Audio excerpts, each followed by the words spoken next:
when I have talked to law enforcement agents, they say to me, Frank, if you go in there and you're looking at that person as my kid, this or that, you're never going to be able to pull that trigger.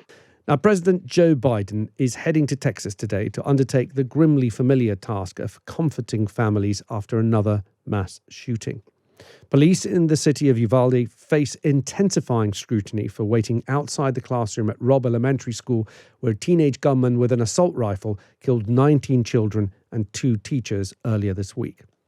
Authorities falsely believe the gunman was barricaded and no longer an active shooter threat, despite pleas and phone calls from terrified children inside their classrooms. Now, this is all too grimly familiar to my next guest.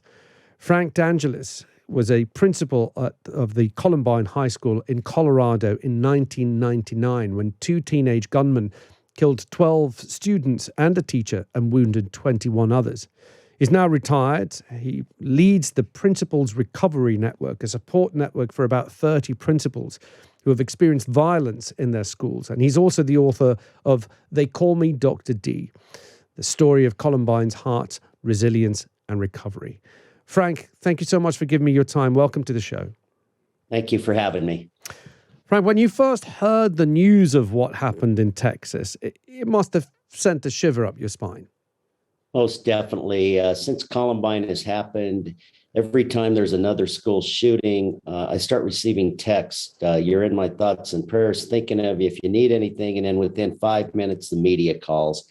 And that's what happened last Tuesday on May 24th. My phone, I started receiving messages, the media called.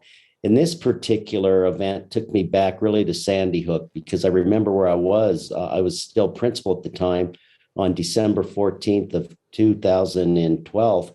And I was sitting in my office, and it was about a 2-hour time difference. And I started receiving calls from the media saying, are you following what's happening in Newtown, Connecticut? And it really did. It really does take you back to that time, and that I experienced the shooting at Columbine, but it continues to happen. So tell me about the support network that you've put together, the Principals Recovery Network. Right. It really started after Columbine. There was a gentleman, Bill Bond, who was the principal at Heath High School in Paducah, Kentucky, where they had a school shooting in 1997. And he reached out to me and he said, here's my number. You don't even know what you need. But as time goes on, give me a call and I'll be there for you. And that's exactly, what I did. And so following that, every school shooting that has occurred in the United States, I make that initial call. And I made a comment early on that I just joined a club in which no one wants to be a member. And unfortunately, that club continues to grow. And so I continued to do that. And then the National Association of Secondary School Principals in the United States, I was a member of that group. They called and they said, Frank, we're thinking of starting a Principals Recovery Network. Would you head it up? So it started back in 2019, and there are about anywhere from 27 to 30 principals or administrators who have been involved in similar situations as Columbine. So we have met, we met first couple of years, and then the pandemic did not allow us to meet. And we met with via Zoom. And then this year we got together again in Washington, D.C. And so this group does reach out, and I usually make the initial phone call. And then from there, we get principals that are very similar as far as demographics. For example, with the situation now in Uvalde, Texas, we have a couple elementary principals that were involved in shootings. The principal at Sandy Hook is there now, was not the principal because the principal, Dawn, was killed, but she'll reach out once I make contact when the principal from Texas. And so in addition to that, we have developed a network called the Recovery Guideline Book. And it really talks about things that'll be facing the principals that experience these things, like what do you do when you re-enter the school? If you're a high school principal, what do you do for graduation? What do you do at the 1-year remembrance? And so this is what this group is doing right now. I mean, it's extraordinary, don't you think, that this group has to exist? It is saddened. And I remember, and I guess I was very naive back in April of 1999 when I said, I just hope my beloved 13th did not die in vain and this will end.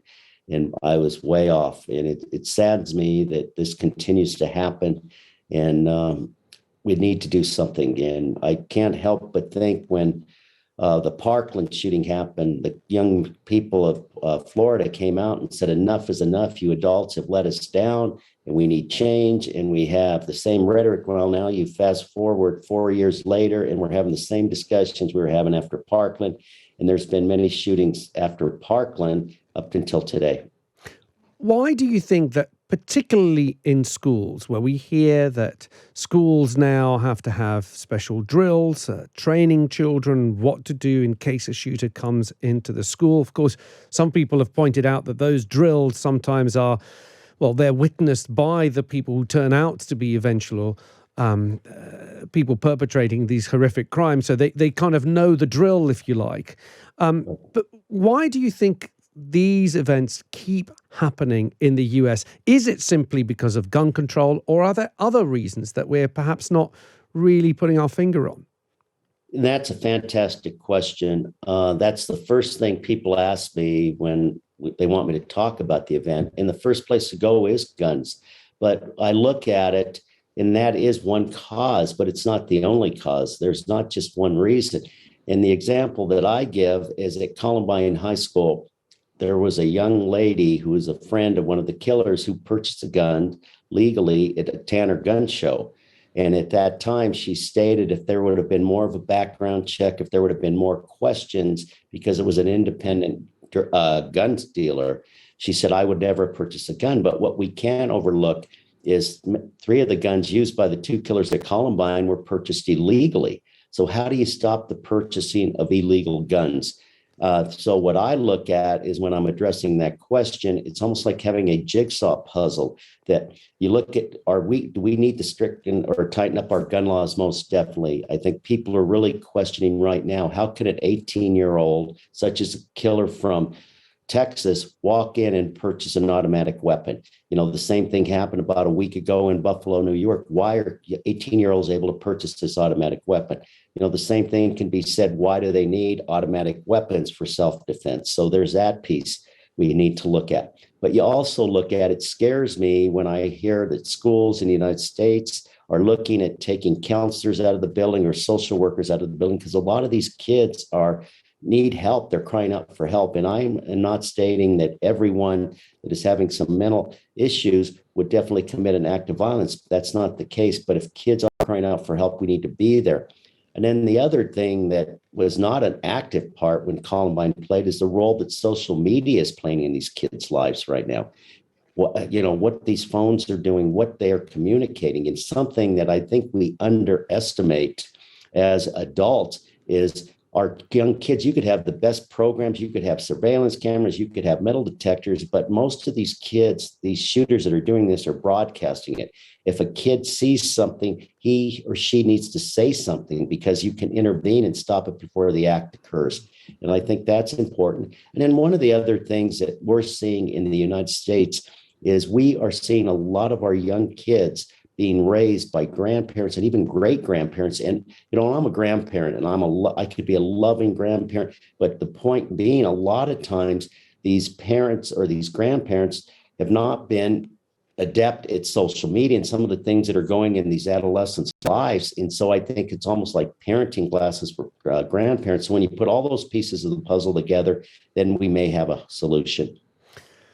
I wonder how that would go down, Frank, rather than arm more teachers or get more guards at schools. If the solution actually is get more social workers in classrooms, get more people engaging with kids. Do you think that's even going to be considered, Frank? Well, I hope. And you bring up a key point that I do want to address. I get asked the question, should we arm teachers? And I'm going to give you the reason why I say no. I'm going to give you my personal experience. As the principal of Columbine, I could have been trained, in firing firearms, gun safety, be adept at firing a weapon. But the thing that I'm not prepared for as an educator is a mindset. That's different. As educators, we are there. We form relationships with our kids. We work with our kids. Well, on that particular day, Columbine happened. I came out of my office and I am encountering the gunman, and he is firing shots at me. And I run to my students that are in trouble. There were about 20, 25 girls that were coming out of a locker room to go to a class, a physical education class. My kids were in trouble. I run towards a gunman. Now, if I would have been armed, more